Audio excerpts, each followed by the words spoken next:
don't use bias and show disrespect to your wife. After all, we are learning. I don't know whether it's true. They say scientific research has shown that intelligence of a child comes from who? From the mother. So women are more intelligent than men. But women, that one is another. That means if your child is not intelligent, there must be mutual respect between husband and wife. In Ephesians 5, it said, wives, respect, obey, submit to your husband. Another word there is reverence your husband as you would reverence the Lord. It didn't say your pastor or your priest. Not that these ones don't deserve respect. But when you take the reverence that is in your heart and bequeath on them, and then you disrespect your husband, that's not what God expects you to do. There is a husbands, love your wives as Christ loved the church. See 1 Peter chapter 3. Likewise, you wives be submissive to your husband and all of that. It goes on up to verse 6. 1 Peter chapter 3 from verse 1. Then verse 7 for you husband, because I'm talking to you husband now. Listen very well. He said, likewise, you husbands, live considerately with your wives, bestowing honor on the woman as the weaker sex, since you are joint heirs of the grace of life. In this way, or in order that your prayers may not be hindered. I like the New Jerusalem Bible translation. Say, respect your wife, even though she's the weaker sex, but know that she's a joint heir to salvation with you. He said, if you do this, then nothing can hinder your prayer. Men, how you treat your wife is how God will treat your prayer. 1 Peter chapter 3 verse 7. Go read every man, when you go home, read it too. It's not me that said it, I just read it to you. How you treat your wife is how God will treat your prayer. So some men, your prayer has not crossed the ceiling of your house. Because you're not treating your wife well. You're still hanging. Go and start treating your wife well. He says, so that nothing may hinder. God takes women more seriously than we do. But all I'm saying is, you can do it in the church and be good.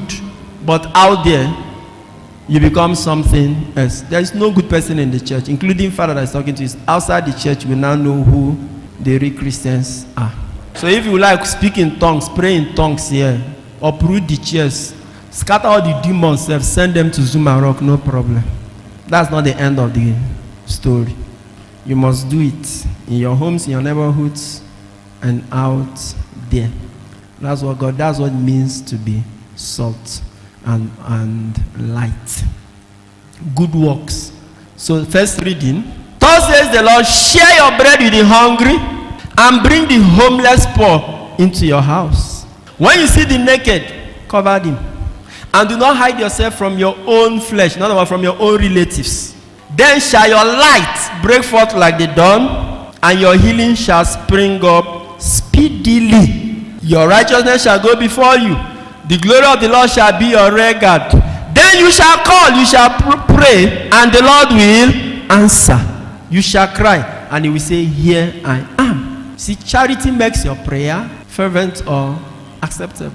Practical Christianity, what you do to people. I've told you before, you cannot substitute charity with church things. I've told you before that you are generous in the church does not exonerate you from helping people outside.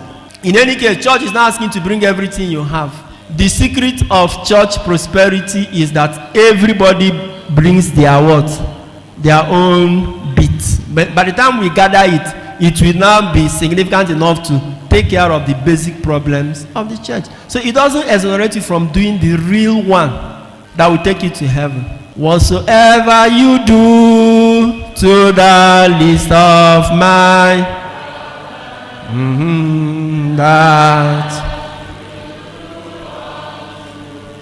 As far as your salvation and relationship with God is concerned, you can't substitute what you do in the church for what you're supposed to do out there.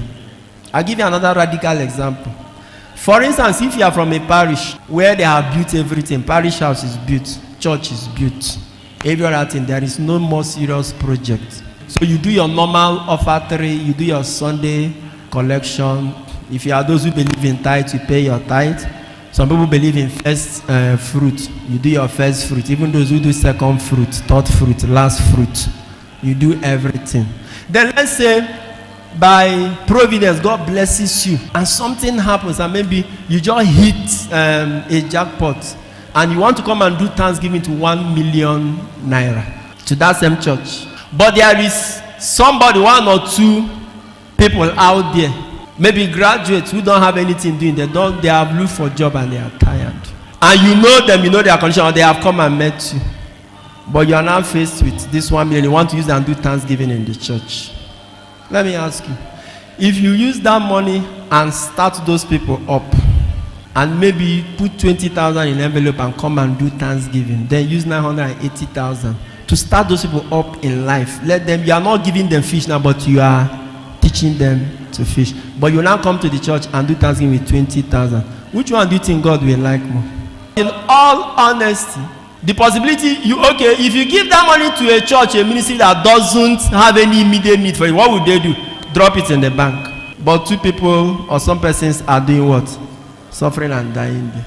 So I say, you start them up, bring a little, and then you tell them, I'm doing this for you so that when God establishes you, you will do it for another. And you should also not forget to contribute to your quota in the church. Sign up with the largest community of Catholics online. Make new friends, chat, post pictures and videos, make and receive audios and video calls, interact with lots of priests and religions. Download the app from Google Play Store.